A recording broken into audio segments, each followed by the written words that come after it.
Sorry. Welcome students, lecture number 5।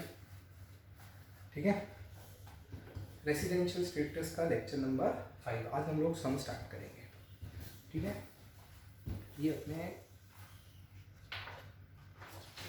Text की book print हो चुकी है, आप क्लासेस में आके कलेक्ट कर सकते हैं। ठीक है, फिलहाल मैं जानता हूँ सबके पास नहीं है, तो मैं क्वेश्चन नंबर 2 सॉल्व करूँगा आज। ठीक है, पेज नंबर 2.1 पवन एसी चालू कर दिया मैंने। Page number 2.1।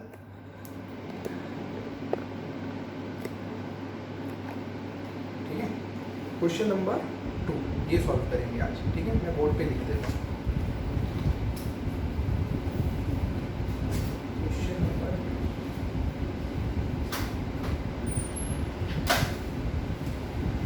पवन, ये दिख रहा है उत्तर का?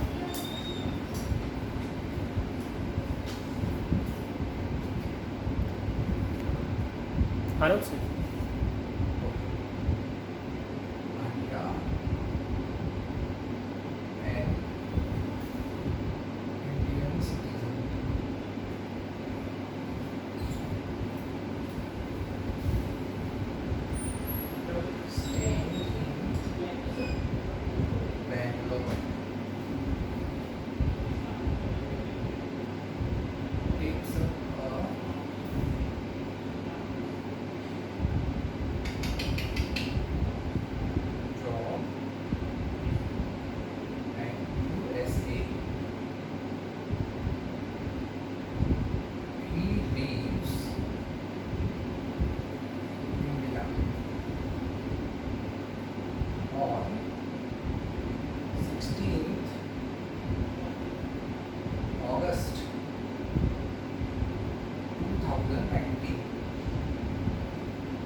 ये अपना पहला क्वेश्चन है। बुक में क्वेश्चन नंबर 2 है। ठीक है, लेकिन हम पहले क्वेश्चन नंबर 2 सॉल्व कर रहे हैं। ठीक है, पहले हम लोग सम रीड करेंगे। इस तरह से सम आता है एग्जाम में भी। जो आपको रेसिडेंशियल स्टेटस पे क्वेश्चन आएगा वो इसी तरह से आएगा। ये पैराग्राफ फॉर्म में आएगा। इसमें आपको एक इंडिविजुअल पर्सन, एक इंसान का सब इंफॉर्मेशन दिया है। अच्छा, इसमें जो इंफॉर्मेशन देते हैं क्वेश्चन के अंदर, वो किस तरह का इंफॉर्मेशन होता है? कब खाना खाया, बराबर, कब एक्सरसाइज किया, इसका है क्या? नहीं। वो कब इंडिया में आया, कब इंडिया से गया, वो इंडियन सिटीजन है, फॉरेन सिटीजन है। ठीक है, ये सब के बारे में इंफॉर्मेशन होगा। बेसिकली सम के अंदर जो इंफॉर्मेशन देंगे वो उसके स्टे के बारे में इंफॉर्मेशन देंगे कि वो पर्सन इंडिया में कितने दिन स्टे किया। ठीक है, चलो देखते हैं। देखो क्या लिखा है, पहले सम पढ़ते हैं। सम अच्छे से पढ़ने का। देखो, ऐसा बोला जाता है कि अगर आप क्वेश्चन अच्छे से रीड करते हैं, अगर आपको क्वेश्चन समझ में आ गया तो आपके दिमाग में सॉल्यूशन रेडी हो जाएगा। मतलब 50% प्रॉब्लम सॉल्व हो गया। बाकी का 50% आपको नोटबुक में करना है, ठीक है। पहले अभी कुछ लिखने की ज़रूरत नहीं है, पहले देख लो, ये बोर्ड पे ही रहेगा, आप बाद में कॉपी कर सकते हो। अब देखो क्वेश्चन नंबर 2 क्या लिखा है, मिस्टर भाटिया, ठीक है। एक इंडिविजुअल पर्सन है, ह्यूमन बीइंग है, उसका नाम है मिस्टर भाटिया। तो ये आदमी है मिस्टर भाटिया, इसका रेसिडेंशियल स्टेटस हमको ढूंढना है। हम एक्स कंसल्टेंट है, बराबर। तो मिस्टर भाटिया हमारे पास आया है और हमको बोल रहा है कि भाई मेरा इनकम टैक्स रिटर्न बनाओ और फाइल करो। हमने बोला ठीक है, हम ये काम तुम्हारा करेंगे। तो सबसे पहले हम क्या करेंगे, मिस्टर भाटिया का रेसिडेंशियल स्टेटस निकालेंगे, यहाँ से इनकम टैक्स की शुरुआत करेंगे। पहले उसका रेसिडेंशियल स्टेटस फाइंड आउट कर लेंगे, ठीक है। तो हमको रेसिडेंशियल स्टेटस ढूंढना है भाटिया का, कि वो रेसिडेंट है या नॉन रेसिडेंट। देखो एक पर्सन का रेसिडेंशियल स्टेटस क्या होगा, या तो वो रेसिडेंट होगा या तो वो नॉन रेसिडेंट होगा, दो में से एक।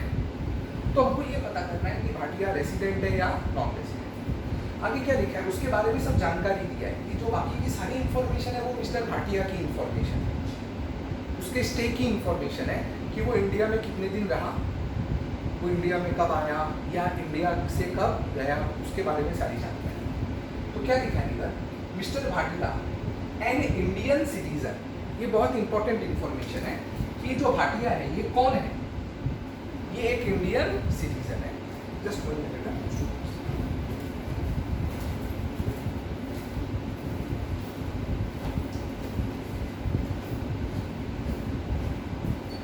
और रेड पेन क्या है?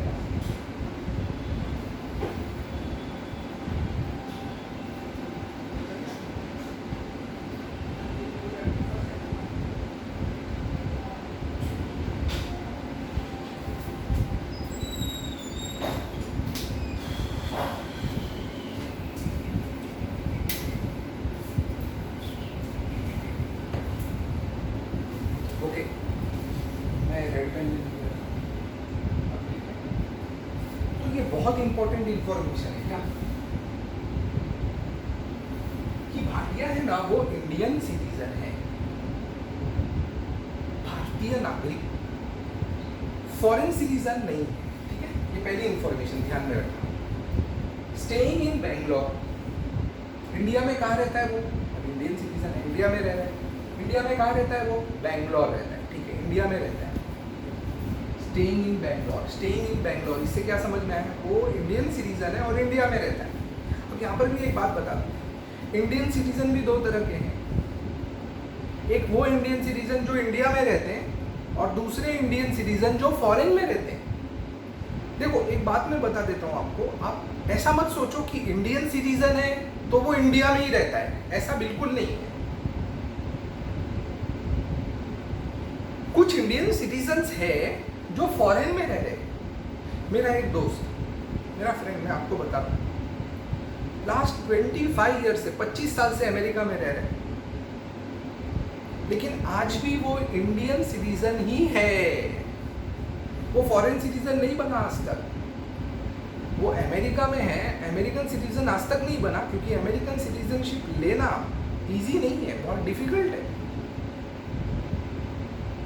तो 25 साल से है वो, लेकिन आज तक वो क्या बना, वो फॉरेन सिटीजन नहीं बन सका, आज भी वो इंडियन सिटीजन ही कहलाता है। तो ऐसा नहीं है कि इंडियन सिटीजन है तो इंडिया में ही रहता होगा, इंडियन सिटीजन है तो इंडिया में भी रह सकता है, इंडिया के बाहर भी रह सकता है, बराबर। बहुत से लोग जो इंडिया छोड़ के गए पढ़ने के लिए, तो अमेरिका में जाए, जैसे ही आप अमेरिका में जाके पहला कदम रखोगे, वो लोग खड़े रहते हैं, क्या लो तुम आज से हमारे सिटीजन नहीं। उनके अलग से लॉ है, उनके कानून है, कंडीशंस है, बहुत स्ट्रिक्ट कंडीशन है।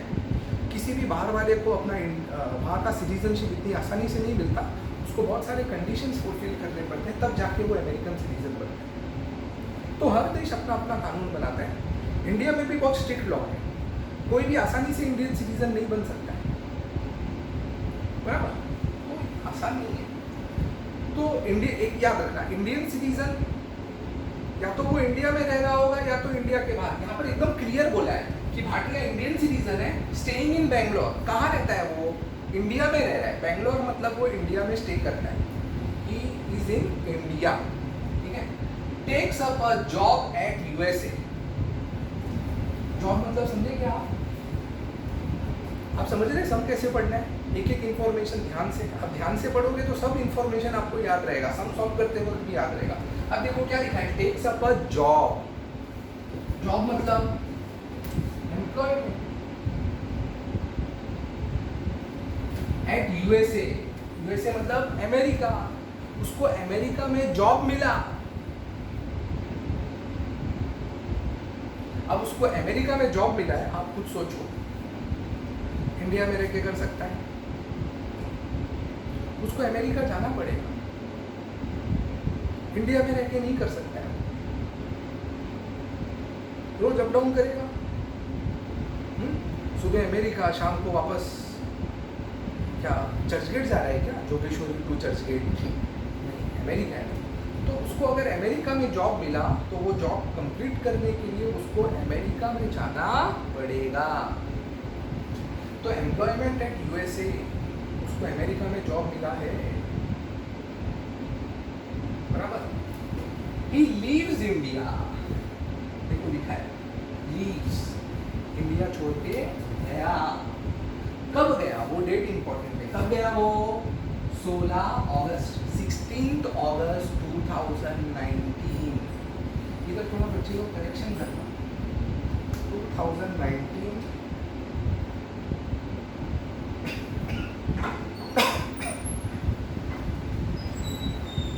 2019 में, ठीक है, करेक्शन करने की जरूरत नहीं। तो सेम है। तो 16 अगस्त 2019 को वो इंडिया छोड़ के चला गया भाई। कहाँ गया? अमेरिका। क्यों गया अमेरिका? एम्प्लॉयमेंट। कभी गया? 16 अगस्त 2019। आप लोग समझ रहे हो ना? अगस्त 2019 प्रीवियस ईयर में छोड़ के गया है वो। अपना प्रीवियस ईयर कब स्टार्ट होगा? अप्रैल 2019 से स्टार्ट होगा। अप्रैल, मई, जून, जुलाई, अगस्त, सितंबर, अक्टूबर, नवंबर एंड सो मार्च 2020 को अपना प्रीवियस ईयर एंड होता है। तो अप्रैल 2019 से अपना प्रीवियस ईयर स्टार्ट होगा और मार्च 2020 को प्रीवियस ईयर क्या होगा? एंड। तो वो कभी गया इंडिया छोड़ के? अगस्त 2019, मतलब अपने प्रीवियस ईयर में वो इंडिया छोड़ के अमेरिका गया। अमेरिका जा रहा है, दूसरी कंट्री में जा रहा है इंडिया छोड़ के। He leaves India and goes to America in another country for what purpose? For employment purpose. कुछ याद आ रहा है? लास्ट लेक्चर में पढ़ाया था हमने एक्सेप्शन। एक्सेप्शन नंबर 1 में आ रहा है मिस्टर भाटिया, याद करो। एक्सेप्शन नंबर 1 क्या लिखा है? अगर कोई इंडियन सिटीजन लीव्स इंडिया, अगर कोई इंडियन सिटीजन इंडिया छोड़ के जाता है प्रीवियस ईयर में, leaves India in the previous year for the purpose of employment outside India. तो मिस्टर भाटिया इंडियन सिटीजन है। प्रीवियस ईयर में, अगस्त 2019 प्रीवियस ईयर में वो इंडिया छोड़ के गया। कहाँ गया? यूएसए। क्यों गया? एम्प्लॉयमेंट पर्पस के लिए। एक्सेप्शन नंबर 1 में आ गया कि हमारे सरकार, हमारी जो गवर्नमेंट है उसकी नज़र में वो एक एक्सेप्शनल पर्सन है। तो क्या फ़ायदा होगा उसको, क्या बेनिफिट मिलेगा? वो एक्सेप्शन 1 में आता है तो उसको जो सेकंड वाला कंडीशन है एप्लीकेबल नहीं है। हम लोग खाली कंडीशन नंबर 1 चेक करेंगे। कंडीशन नंबर 1 अगर सेटिस्फाई हुआ तो रेसिडेंट, और अगर कंडीशन नंबर 1 फेल हुआ तो non resident. Simple, direct. Understood? चलो आगे बढ़ो। He has not gone out of India before that, मतलब 16 अगस्त 2019, 16 अगस्त 2019 के पहले, 16 अगस्त के बिफोर वो कभी इंडिया के बाहर नहीं गया। वो अपनी जिंदगी में, अपने लाइफ में पहली बार इंडिया के बाहर कब गया? 16 अगस्त को गया। इसके पहले वो कभी इंडिया के बाहर नहीं गया, मतलब वो हमेशा इंडिया में ही था। What is his residential status for assessment year 2021? देखो असेसमेंट ईयर क्या लिखा है? मतलब हम जो रेसिडेंशियल स्टेटस ढूंढ रहे हैं, कौन से असेसमेंट ईयर का ढूंढ रहे हैं? 2021। असेसमेंट ईयर 2021 है, तो इसका प्रीवियस ईयर क्या होगा? 1920, बराबर। तो प्रीवियस ईयर 1920 होगा। तो हमको ये साल का पता करना है कि भाटिया रेसिडेंट है या वो नॉन रेसिडेंट है, ठीक है। तो चलो चेक करते हैं, कैसे चेक करना है, याद है ना? हमको सबसे पहले क्या चेक करना है? वो रेसिडेंट है या नॉन रेसिडेंट है, दो में से एक होगा। इसके लिए हम लोग सेक्शन 6 सब सेक्शन 1 का जो फर्स्ट कंडीशन है वो चेक करेंगे। कंडीशन नंबर 1 में क्या लिखा है? ही और she should be in India in the previous year for 182 days और मोर। हमको ये देखना है कि वो जो इंडिविजुअल पर्सन है उसका स्टे देखना है कि प्रीवियस ईयर में कितने दिन उसने इंडिया में स्टे किया। अगर उसका टोटल प्रीवियस ईयर में, पूरे साल में एक साल उसका टोटल करेंगे, प्रीवियस ईयर में अगर वो इंडिया में टोटल कितने दिन स्टे करता है? 182 डेज स्टे करता है या उससे ज़्यादा, कंडीशन 1 पास। और 182 डेज से कम दिन स्टे करता है, कंडीशन 1 फेल, बराबर। चलो देख लेते हैं, ठीक है। अब कैसे चेक करेंगे कि प्रीवियस ईयर में कितने दिन इंडिया में था? तो आपको डेट दिया है, इंफॉर्मेशन दिया है ना कि देखो he has not gone out of India before that. 16 अगस्त 2019 को वो इंडिया छोड़ के गया। इसके पहले वो कभी इंडिया छोड़ के नहीं गया, मतलब 16 अगस्त तक, 16 अगस्त 2019 तक वो इंडिया में ही था, बराबर। तो नंबर ऑफ डेज आपको इंफॉर्मेशन दिया है, नंबर ऑफ डेज आपको कैलकुलेट करना पड़ेगा। वो सब में नहीं देते, सब में दिया तो अच्छी बात है बट नहीं देते, जनरली नहीं देंगे, 99% नहीं देंगे। नंबर ऑफ डेज आपको कैलकुलेट करना पड़ेगा। अब मैं आपको बताता हूँ एकदम सिंपल और सरल तरीका कैलकुलेट करने का। मंथ वाइज कैलकुलेट करेंगे, देखो इस तरह से। इधर लिखेंगे please stay in India in the previous year 1920।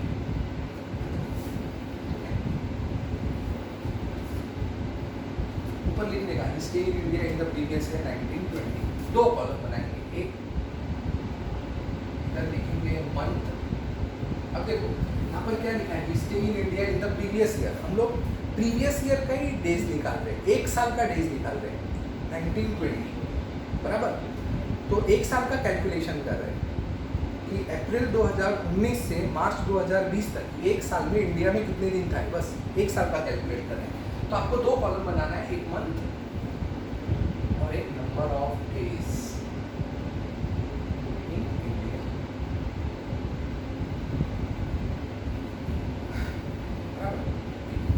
अभी पहला मंथ कौन सा होगा? प्रीवियस ईयर 19-20, ये जो प्रीवियस ईयर है इसका पहला महीना कौन सा होगा? अप्रैल। कभी भी याद रखना, ये फाइनेंशियल ईयर है, फाइनेंशियल ईयर हमेशा अप्रैल में स्टार्ट। तो अप्रैल 2019, बराबर। अब अप्रैल महीना है तो अप्रैल में कितने दिन होते हैं टोटल? 30 डेज। तो आपको देखना है, मंथ वाइज जाना है। अप्रैल के बाद फिर किसका निकालेंगे? मई का, जून, जुलाई, अगस्त। सितंबर नहीं लिखेंगे क्योंकि अगस्त के बाद तो वो इंडिया में है ही नहीं। सितंबर, अक्टूबर, नवंबर, दिसंबर वो इंडिया में था ही नहीं, वो तो अमेरिका में था। अगस्त 16 को वो इंडिया छोड़ के चला गया, तो हमको अगस्त तक का ही निकालना है। जितने दिन इंडिया में था हमको क्या कैलकुलेट करना है? इंडिया में कितने दिन स्टे किया, इंडिया का स्टे कैलकुलेट करना है। तो आपको सिर्फ ये देखना है कि इंडिया में कितने दिन था वो कैलकुलेट, तो खाली उतने दिन का स्टे देखो। इंडिया का स्टे देखो, इंडिया के बाहर कितने दिन रहा हमको उससे मतलब नहीं है, यहाँ पर वो कैलकुलेट करने की ज़रूरत नहीं है, ठीक है। तो अप्रैल में टोटल 30 डेज होते हैं, तो आपको देखना है कि अप्रैल में 30 दिन है, मंथ वाइज जाएंगे। अप्रैल में 30 दिन है, 30 में से कितने दिन इंडिया में था, कितने दिन इंडिया के बाहर था। अब यहाँ पे लिखा है he has not gone out of India before that, वो इंडिया के बाहर कभी गए ही नहीं, he never left India. Okay, so in April month he was in India. तो अप्रैल का पूरा महीना वो इंडिया में था, मतलब अप्रैल का 30 दिन इंडिया में था। Number of days in India in April, April में कितने दिन इंडिया में स्टे किया? 30। मई में आते हैं, मई में कितने दिन होते हैं? 31 डेज होते हैं। तो मई मंथ में भी वो पूरा मंथ इंडिया में ही था। जून भी पूरा इंडिया में था। जून में कितने दिन होते हैं? टोटल 30 डेज होते हैं। पूरा 30 का 30 दिन वो इंडिया में था। जुलाई में 31 डेज होते हैं, पूरा 31 डेज। अच्छा, अगस्त में कितने दिन होते हैं? अगस्त में भी 31 डेज होते हैं, याद रखना। जुलाई और अगस्त दोनों में 31 डेज होते हैं, बराबर। तो अगस्त में भी 31 डेज था, 31 डेज का होता है अगस्त। तो क्या वो पूरा 31 डेज इंडिया में था? नहीं, वो 16 अगस्त को इंडिया छोड़ के गया।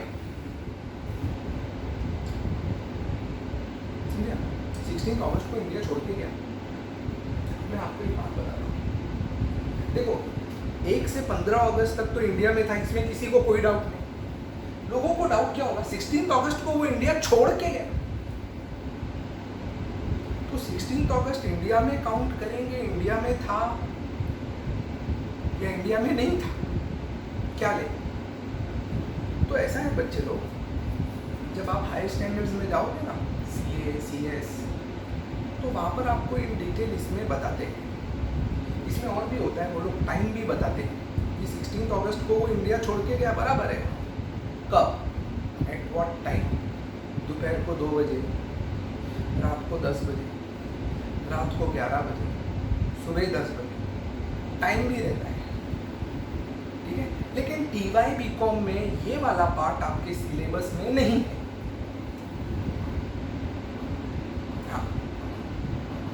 हायर स्टैंडर्ड्स में जाएंगे तो टाइम भी लिखा रहता है कि कितने बजे वो 16 अगस्त को छोड़ के गया, कितने बजे छोड़ के गया, ठीक है। तो हम जो TY में क्या है, आपको ये पार्ट नहीं है। तो TY की टेक्स्ट बुक्स में एकदम क्लियर लिखा है कि जिस दिन वो इंडिया छोड़ के जाता है, वो दिन भी आप इंडिया में था, वो इंडिया में ही स्टे किया, ऐसा एज्यूम करो। तो हम लोग 16 अगस्त एज्यूम करेंगे कि वो इंडिया में ही था, बराबर। एज्यूम करेंगे, लोग ने बोला एज्यूम कर लो। जिस दिन वो इंडिया छोड़ के जा रहा है, is leaving India, count that day in India. वो दिन इंडिया में था, ऐसा काउंट करो, ऐसा काउंट करो, एज्यूम करो। टेक्स्ट बुक में क्लियर लिखा है, TY BCom में आप एज्यूम करो। तो हम एज्यूम कर लेते हैं, तो 16 अगस्त भी वो इंडिया में था। तो मतलब अगस्त में कितने दिन वो इंडिया में स्टे किया टोटल? 16 डेज। अगस्त में 31 डेज होते हैं, लेकिन वो पूरा 31 डेज इंडिया में नहीं था। 31 में से कितने दिन इंडिया में था? 16 डेज। तो अगस्त में वो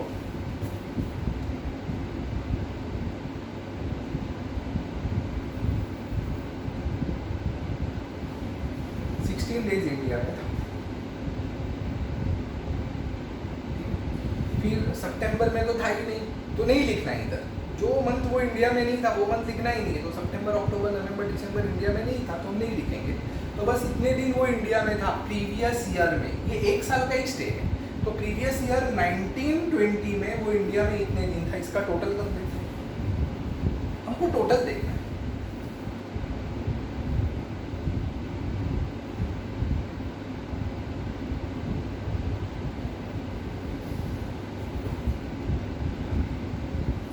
तो प्रीवियस ईयर में 1920 टोटल देखना है, आपको टोटल देखना है, बराबर।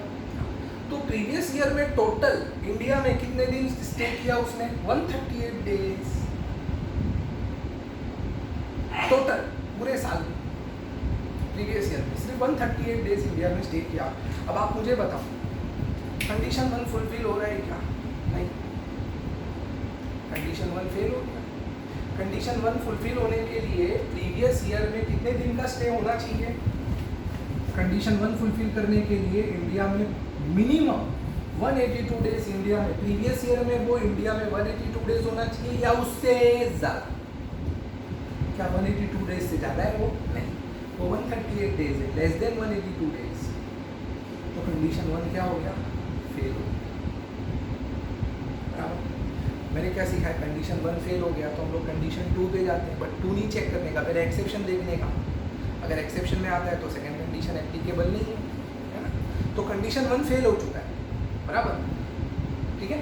कंडीशन 2 देखेंगे, लेकिन वो एक्सेप्शन में आता है ना, तो सेकंड कंडीशन उसको एप्लीकेबल नहीं है। सर कैसे आता है एक्सेप्शन में? इंडियन सिटीजन लीव्स इंडिया, वो इंडिया छोड़ के जा रहा है, कभी गया 16 अगस्त 2019 को इंडिया छोड़ के गया कि नहीं? लीव्स इंडिया प्रीवियस ईयर में छोड़ के जा रहा है, हाँ 19-20 अपना प्रीवियस ईयर में ही जा रहा है, अगस्त 2019 में, तो प्रीवियस ईयर में इंडिया छोड़ के गया। क्यों जा रहा है? For job. कहाँ जा रहा है? अमेरिका। एम्प्लॉयमेंट पर्पस के लिए इंडिया छोड़ के जा रहा है, तो एक्सेप्शन 1 में आता है ना, तो मिस्टर भाटिया एक्सेप्शन 1 में आ रहा है। अच्छा, तो क्या होगा, उसको ये सेकंड वाला कंडीशन चेक नहीं करना है, उसको एप्लीकेबल है ही नहीं, क्योंकि वो एक्सेप्शन में आता है। उसको खाली फर्स्ट कंडीशन चेक करेंगे 182 डेज का, अगर पास हुआ तो रेसिडेंट, फेल हुआ तो non resident.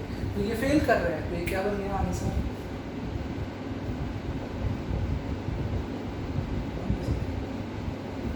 Mister Bhatia is non resident.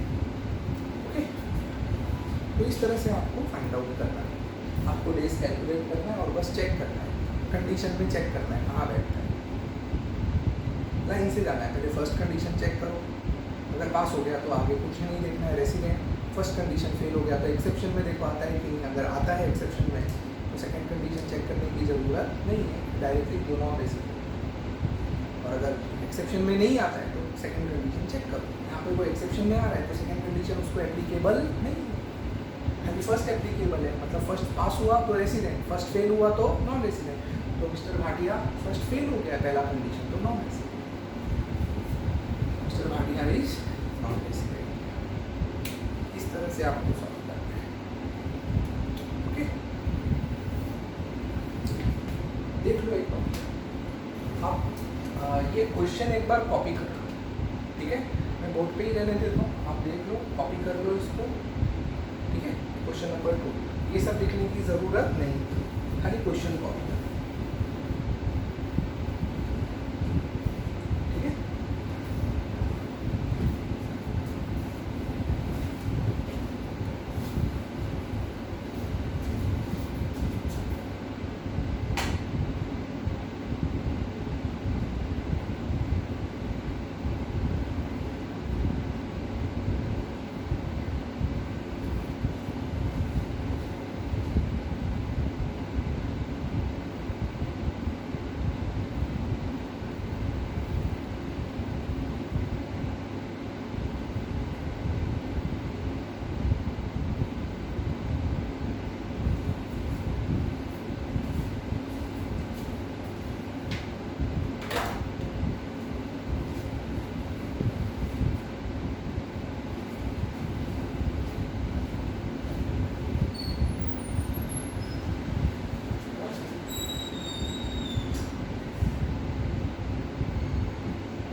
Next lecture में ये कैसे आंसर लिखना है, इस तरह से आंसर नहीं लिखना है, नेक्स्ट लेक्चर में आंसर कैसे लिखना है वो हम लोग डिस्कस करेंगे। Okay, bye.